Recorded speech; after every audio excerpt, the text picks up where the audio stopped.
Buenas tardes, mis queridos alumnos y alumnas de primero de Bachillerato B del IES El Olivo. Vamos con la tercera parte del tema del conocimiento científico y en él vamos a hablar fundamentalmente de tres cosas. Primero, de los pasos que sigue el método hipotético deductivo o método científico. Aquí lo vemos. Después de la estructura de la ciencia, que consta pues hechos, hipótesis, leyes y teorías. Hablaremos después brevemente de los modelos científicos y terminaremos por distinguir de nuevo dentro de la clasificación de las ciencias aquellas que explican según un modelo causal y aquellas que comprenden según un modelo hermenéutico o dialéctico. Bien, empezamos por el método hipotético deductivo. Vamos a ver si podemos ampliar esto un poco. Aquí, bien. Bien, aquí está. Bien. Este método hipotético deductivo se llama así porque a partir de determinadas hipótesis, cuando se plantea un problema, se formulan hipótesis y de aquí se deducen unas consecuencias. Este método fue sacado a la luz por Galileo Galilei, que era un racionalista más bien, ¿no? Por eso saca hipótesis, ¿no? Y deduce conclusiones. Y después las conclusiones que se obtienen habrá que practicar con ellas, verificarlas o falsarlas, como ya veremos. ¿Cuáles son los pasos del método hipotético? En primer lugar, definir el problema, es decir, buscar el problema por medio de la observación, es decir, determinar con precisión a qué preguntas se trata de responder. Vamos a poner un ejemplo. Los astrónomos Adam y Le Verrier descubrieron que el planeta Urano no seguía la órbita prevista según las leyes de Newton, ¿vale? Pues ese es el problema que habría que descifrar, por poner un ejemplo. Segundo paso, planteamiento de hipótesis. Basándose en lo que ya se conoce sobre el problema, se elaboran una serie de respuestas o conjeturas provisionales que en caso de ser verdaderas serían la respuesta a la pregunta que nos hemos formulado. ¿Qué hipótesis podemos plantear en el ejemplo anterior? Debe haber otro planeta con una órbita más externa que con su fuerza de atracción haga que Urano se desvíe de su órbita. Bien, esa es la hipótesis. Bueno, pues vamos a ver. Después hay que contrastar las hipótesis mediante experimentos. Es decir, poner a prueba estas hipótesis experimentalmente para ver si son verdaderas o falsas. En este paso se deben comparar los resultados del experimento realizado con las consecuencias que habrían de darse si las hipótesis fueran ciertas. En el caso anterior, se descubre por medio de un potente telescopio otro planeta que se le llama Neptuno.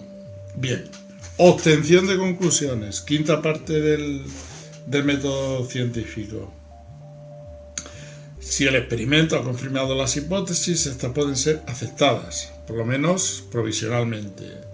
En esta etapa se puede intentar generalizar las conclusiones en busca de una ley matemática que permita estudiar el fenómeno o explicar el fenómeno estudiado.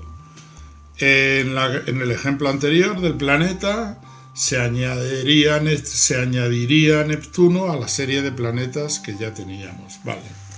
Creo que queda muy claramente expuesto los pasos del método. Bueno, verificar algo, una observación o una hipótesis, hay dos formas: el modus ponens, que sería el modo de verificación, y el modus tollens, que sería la falsación.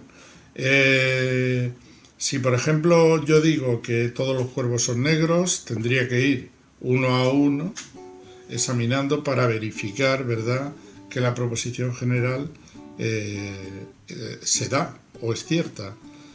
Para falsarla solo se necesitaría que un solo cuervo no fuera negro. Entonces hablaríamos del modus tollens. Ya lo estudiaremos después en lógica formal de una forma más extensa.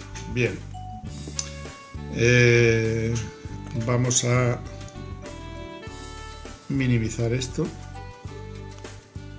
Eso es. Y vamos a los elementos que conforman la ciencia o la estructura de la ciencia. Y vemos que la ciencia está formada por el conocimiento científico, por hipótesis, leyes y teorías científicas, que parten de una cosa que son los hechos. Es decir, la ciencia se ocupa de estudiar hechos. Y un hecho no es sino un suceso, ¿verdad? O algo que acaece y que podemos observar y registrar. ¿Qué sería una ley científica? Pues una ley científica sería la expresión de una regularidad según una consecuencia causal, es decir, causa-efecto, en los acontecimientos naturales. Las leyes relacionan varios hechos o fenómenos mediante fórmulas matemáticas, evidentemente. Por ejemplo, la ley de la gravedad, que permite explicar por qué cerca de la superficie terrestre los objetos se atraen hacia el suelo, ¿vale? Por lo tanto, ¿qué sería una teoría científica? Pues una teoría científica articularía diferentes leyes, hechos y observaciones dentro de un ámbito determinado de la naturaleza. Bien.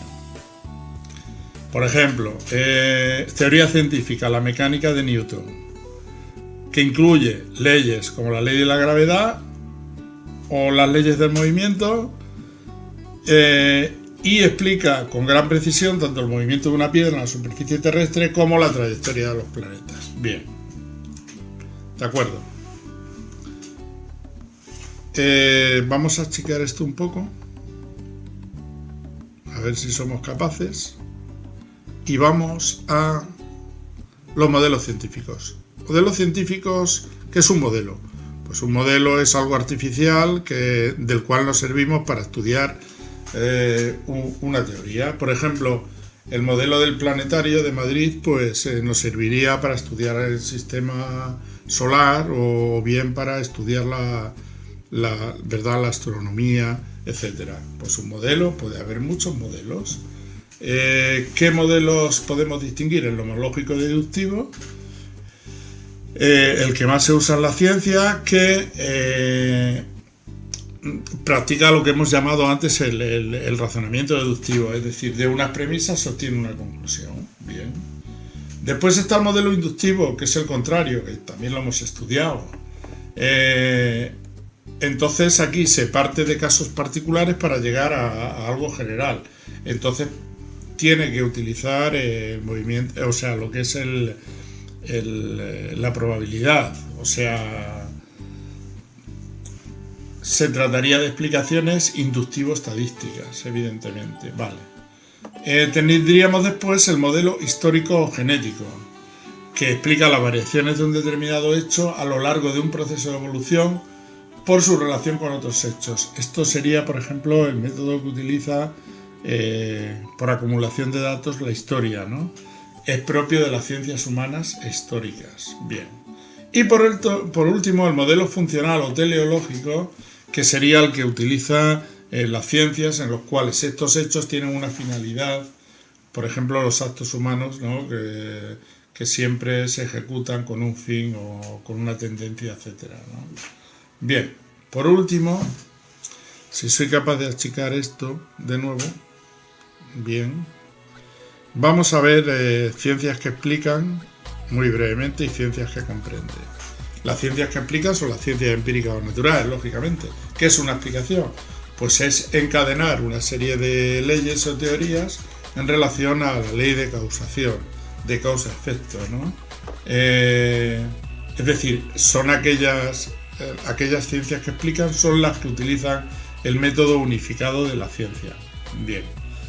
Las ciencias que comprenden utilizan otros métodos que no son los puramente científicos, como los métodos hermenéuticos, ¿verdad? O los métodos dialécticos, por lo cual el sujeto de conocimiento y el objeto de conocimiento son son el propio ser humano, de manera que de lo que se trata no es de dar una explicación causal, sino que comprendamos, ¿verdad?, cuáles son las acciones humanas.